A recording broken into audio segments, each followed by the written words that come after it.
लोकसभा चुनाव को लेकर डीएम और एसपी ने महाराजगंज जनपद के नौतनवा तहसील क्षेत्र के सेमर हवा घाट और अड्डा बूथ का निरीक्षण किया और संबंधित अधिकारियों को आवश्यक दिशा निर्देश दिए। वहीं सेमर हवा गांव में नदी से होकर जाने वाला मार्ग न होने से डीएम और एसपी घाट से वापस चले आए और अधिकारियों को दोनों बूथों पर बेहतर सुविधा देने की बात कही। फिर डीएम और एसपी ने अड्डा में स्थित Mahatma Buddha inter college booth का निरीक्षण किया। वहीं डीएम अनुनय झा ने बताया कि सेमर हवा गांव के बूथ का अवलोकन किया गया, साथ ही अड्डे में बने बूथ का निरीक्षण किया गया। साथ ही संवेदनशील बूथों का लगातार निरीक्षण किया जा रहा है, जिससे आगामी लोकसभा चुनाव शांतिपूर्ण ढंग से संपन्न हो सके। वहीं सेमर हवा पुल के निर्माण के सवाल पर डीएम ने बताया कि तत्काल वैकल्पिक व्यवस्था से मतदान करवाया जाएगा और दोबारा जांच कर मानक के अनुरूप पुल निर्माण कराने का प्रयास किया जाएगा। चुनाव नजदीक ऐसे में जिले में कुल कितने बूथ बनाए गए, उसको कितनी कैटेगरी में रखा गया? 63 महाराजगंज लोकसभा पार्लियामेंट्री कॉन्स्टिट्यूएंसी में 2084 पोलिंग स्टेशन हैं, जो कि लगभग 1134 पोलिंग केंद्रों में है। आज कप्तान साहब द्वारा और मेरे द्वारा संयुक्त तौर पे हमारे सीओ साहबान और एसडीएम साहबान के साथ नौतनवा विधानसभा क्षेत्र में सिमरावा ग्राम पंचायत में जो क्रिटिकल बूथ है उसका अवलोकन किया गया। इसके पश्चात अड्डा बाजार में महात्मा बुद्ध इंटर कॉलेज में जो 3 बूथ बनते हैं ये भी क्रिटिकल है, इसका भी हम लोगों ने अवलोकन किया और देखा यहाँ पे आके। जो समस्या यहाँ पे हमें बताई गई है सिमरावा में वो ये होती है कि बारिश के दिनों में नाव के माध्यम से पोलिंग पार्टी को भेजा जाता है, तो उसकी भी तैयारियों की समीक्षा की। इसके अलावा महात्मा बुद्ध इंटर कॉलेज में यह भी बताया गया कि फोर्स पूर्व चुनाव में रुकती रही है, उसके बारे में भी हम लोग विचार विमर्श कर रहे हैं कि उसको कैसे आगे बढ़ाया जाए, उस वर्क को कैसे आगे बढ़ाया जाए।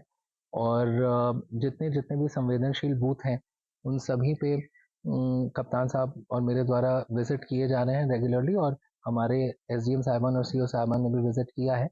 और आशा है कि आगामी लोकसभा चुनाव में किसी भी तरह की कोई भी अप्रिय घटना नहीं होगी। सर, सिमरावा में लगातार वर्षों से पुल का मांग है, वहाँ पे पुल नहीं बन पाया, निर्माण नहीं हो पाया, जिससे ग्रामीणों को सर काफी समस्या होती है, समय समय पर विरोध भी करते हैं। सर, नहीं, पुल के निर्माण के कुछ मानक होते हैं, उन मानकों के अनुरूप ही पुल का निर्माण होता है, तो वैकल्पिक व्यवस्था जरूर वहाँ पे बनाई जा रही है। जहाँ तक मानकों का सवाल है उसका पुनः परीक्षण किया जाएगा और मानक के अनुरूप होगा तो जरूर उसको बनवाया जाएगा।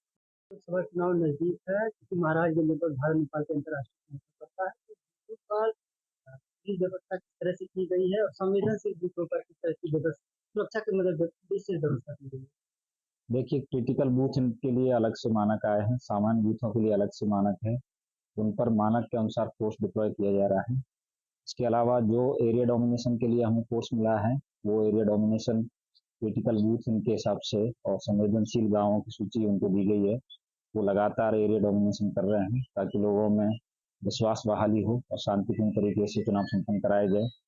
अभी हमारे द्वारा भी लगातार विजिट किए जा रहे हैं। आज मेरे द्वारा और डीएम साहब के द्वारा सेमरावा गांव के क्रिटिकल बूथ का निरीक्षण किया गया है। इसके अतिरिक्त सीओ एसडीएम साहब इनके द्वारा भी संयुक्त रूप से विजिट की जा रही है। जहां से भी जो भी सूचना प्राप्त हो रही है उस पर उसी हिसाब से रिएक्ट किया जा रहा है। महाराजगंज जनपद में 7 थाने ऐसे हैं जो भारत नेपाल सीमा से लगे हैं, तर ऐसे में विभिन्न प्रकार की गतिविधियां दुष्प्रभाव होते हैं, उसको लेकर देखिए, आप लोग सभी विदित है कि महाराजगंज की सीमा नेपाल के साथ में बहुत लंबी सीमा है, लगभग 84 किलोमीटर की सीमा लगती है। 7 थाना क्षेत्र लगते हैं। सभी थाना प्रभारी को ब्रीफ कर दिया गया है। एसएसपी के साथ में भी हमारी मीटिंग हो चुकी है, जिसमें समन्वय के आधार पर संयुक्त पेट्रोलिंग की जा रही है, क्योंकि एसएसबी की नफरी अभी चुनावों के दौरान कम हो गई है। अन्य जगह पर चुनाव संपन्न कराने के लिए एसएसबी की कुछ यूनिट गई है। इसके बावजूद हम लोग ज़्यादा एफर्ट कर रहे हैं, संयुक्त रूप से एफर्ट कर रहे हैं, चेकिंग की जा रही है। हम लोगों का ध्येय है कि इसको शांतिपूर्ण तरीके से चुनाव संपन्न करवाएं। बेबाक निष्पक्ष स्वतंत्र पत्रकारिता को सपोर्ट करने के लिए आप हमारे चैनल जीएन न्यूज को करें सब्सक्राइब और हाँ, बेल आइकन के घंटी वाले बटन को जरूर दबाएं कि आपको हमारे आने वाले सभी नए वीडियो के नोटिफिकेशन समय पर मिलते रहे। देखते रहिए जीएन न्यूज।